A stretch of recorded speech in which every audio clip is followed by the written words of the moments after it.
CM MUDA ಅಕ್ರಮದ ತನಿಖೆಗೆ high court ಅಸ್ತು ಹಿನ್ನೆಲೆಯಲ್ಲಿ ಮೈಸೂರು ಲೋಕಾಯುಕ್ತದಲ್ಲಿ ಸಿಎಂ ವಿರುದ್ಧ ದೂರು ದಾಖಲಾಗಿದೆ.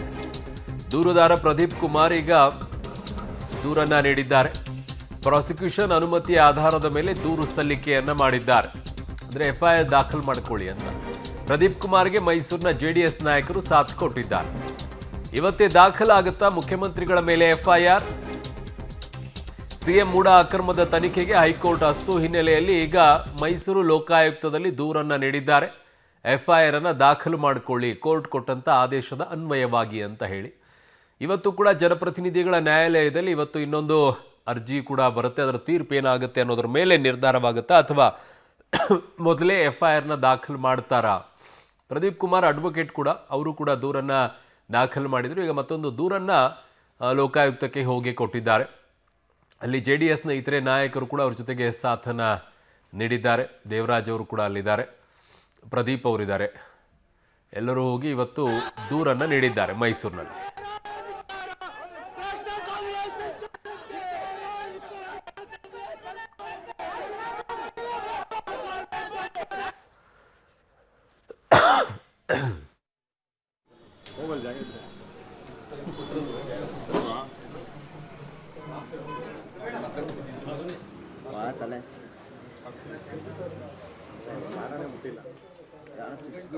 ಮೈಸೂರು ಲೋಕಾಯುಕ್ತದಲ್ಲಿ ದೂರುದಾರ ಪ್ರದೀಪ್ ಕುಮಾರ್ ಇವತ್ತು ದೂರನ್ನ ಹೋಗಿ ಕೊಟ್ಟಿದ್ರೆ ಅವರಿಗೆ ದೇವರಾಜ್ ಅವರು ಕೂಡ ಸಾಥನ್ನ ನೀಡಿದ್ದಾರೆ. ವಕೀಲರಾದಂಥ ಪ್ರದೀಪ್ ಕುಮಾರ್ ಅವರು ಪ್ರಾಸಿಕ್ಯೂಷನ್ ಅನುಮತಿಯ ಆಧಾರದ ಮೇಲೆ ಈ ದೂರನ್ನ ದಾಖಲು ಮಾಡಿದ್ದಾರೆ. ಸೊ ಇವತ್ತೇ ಎಫ್ಐಆರ್ ಅನ್ನು ಏನಾದರೂ ದಾಖಲು ಮಾಡ್ತಾರೆ ಮುಖ್ಯಮಂತ್ರಿಗಳ ಮೇಲೆ ಅನ್ನುವಂಥದ್ದನ್ನು ನೋಡಬೇಕು. ಅಥವಾ ಇನ್ನೊಂದು ಪ್ರಕರಣ ಕೂಡ ಜನಪ್ರತಿನಿಧಿಗಳ ನ್ಯಾಯಾಲಯದಲ್ಲಿ ಇವತ್ತು ಬರಬೇಕಾಗಿದೆ. ಆ ವಾದ ಪ್ರತಿವಾದಗಳೆಲ್ಲ ಆಗಿದೆ, ಅದರ ವಿಚಾರಣೆ ಕೂಡ ಮುಕ್ತಾಯವಾಗಿದೆ. ಸೊ ಇವತ್ತು ಅದರ ತೀರ್ಪು ಏನಾಗುತ್ತೆ ಸಂಜೆ ಅಷ್ಟೊತ್ತಿಗೆ ನೋಡಬೇಕು. ಅದರ ಆಧಾರದ ಮೇಲೆ ಎಫ್ಐಆರ್ ದಾಖಲಾಗುತ್ತೋ ಅಥವಾ ಅದಕ್ಕಿಂತ ಮುಂಚಿತವಾಗಿಯೇ ಎಫ್ಐಆರ್ ದಾಖಲಾಗುತ್ತಾ ಅನ್ನೋದನ್ನು ನೋಡಬೇಕಾಗಿದೆ. ಈಗ ಸದ್ಯಕ್ಕೆ ಮೈಸೂರಿನ ಲೋಕಾಯುಕ್ತದಲ್ಲಿ JDSನ ನಾಯಕರೆಲ್ಲ ಸಾಥ್ ನೀಡಿದ್ದಾರೆ. ಪ್ರದೀಪ್ ಕುಮಾರ್ ಅವರು ಕೂಡ ಹೋಗಿದ್ದಾರೆ, ವಕೀಲರು ಅವರು ಸಹ ಹೋಗಿ ಈಗ ದೂರನ್ನು ನೀಡಿದ್ದಾರೆ. ಕೋರ್ಟ್ ನಿನ್ನೆ ಏನು ಆದೇಶವನ್ನು ನೀಡಿದೆ ಅದರ ಅನ್ವಯವಾಗಿ ದೂರನ್ನು ಕೊಟ್ಟಿದ್ದಾರೆ. ನೋಡ ಏನು ಮಾತಾಡ್ತಾರೆ ಪ್ರದೀಪ್ ಕುಮಾರ್ ಅವರು ಅಂತ ಹೇಳಿ. ಈಗ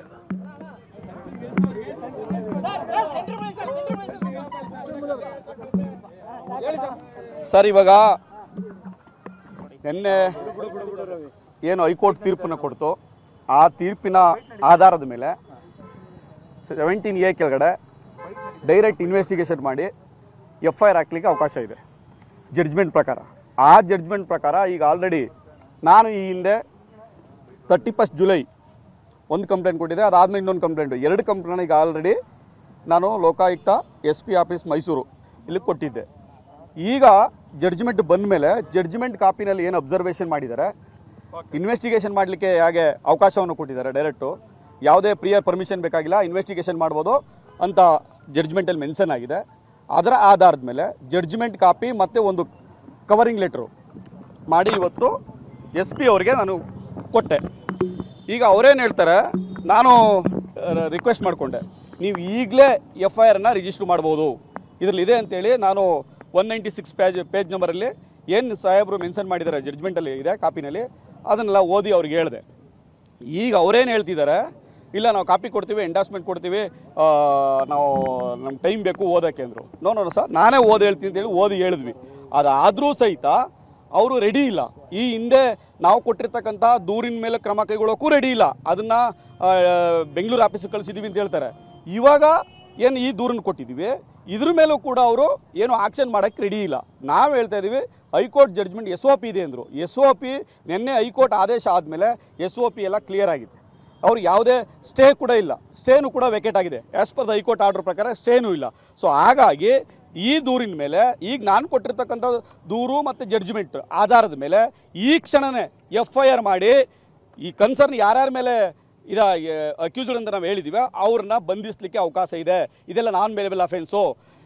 ಎಲ್ಲರನ್ನೂ ಅರೆಸ್ಟ್ ಮಾಡಿ ಇನ್ವೆಸ್ಟಿಗೇಷನ್ ಮಾಡಬೇಕಾದ್ದು it is the duty of the investigation officer.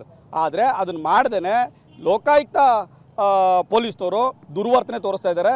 ಇದರಲ್ಲಿ ಯಾವುದೇ ಆಕ್ಷನ್ ತೆಗೆದುಕೊಳ್ಳದೇ ಪೇಪರ್ನ ಸುಮ್ಮನೆ ಆಫೀಸಲ್ಲಿ ಇಟ್ಕೊಂಡು ಆಟ ಆಡ್ತಾ ಇದ್ದಾರೆ. ಇದು ಮುಖ್ಯಮಂತ್ರಿಗಳ ಕೈ ಕೆಳಗೆ ಇವರು ಕೆಲಸ ಮಾಡ್ತಾ ಇದ್ದಾರಾ ಅಂತ ನಮಗೆ ಡೌಟ್ ಬರ್ತಾ ಇದೆ.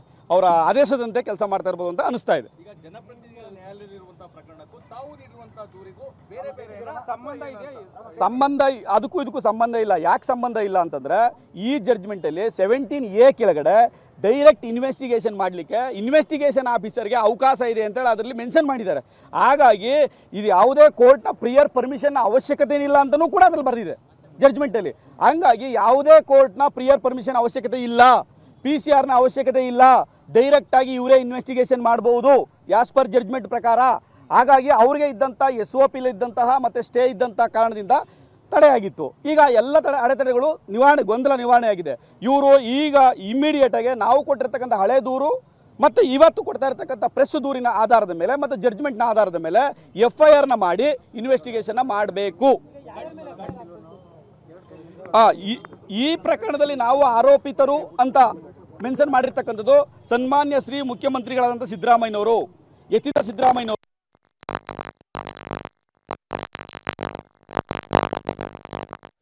ಓಕೆ, ಅವ್ರು ಹೇಳ್ತಾ ಇರೋದಿಷ್ಟೇ, ಏನು ಕೋರ್ಟ್ ಆದೇಶವನ್ನು ನೀಡಿದೆ ಅದಕ್ಕೆ ತಕ್ಕಂಗೆ ನೀವು FIRನ ದಾಖಲು ಮಾಡಿಕೊಳ್ಳಿ.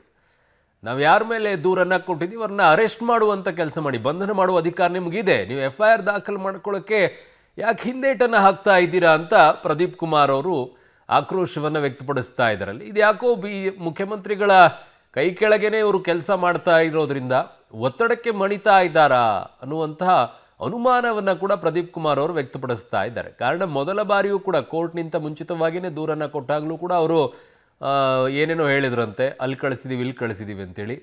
ಈಗ ಕೋರ್ಟ್ ಹೇಳಿದ ನಂತರವೂ ಕೂಡ ಅವರು ಅದ್ರ ಬಗ್ಗೆ ತಲೆ ಕೆಡಿಸ್ಕೊಳ್ತಾ ಇಲ್ವಂತೆ. ಅದಕ್ಕೆ ಅವರು ಅಸಮಾಧಾನವನ್ನು ವ್ಯಕ್ತಪಡಿಸ್ತಾ ಇರೋದು.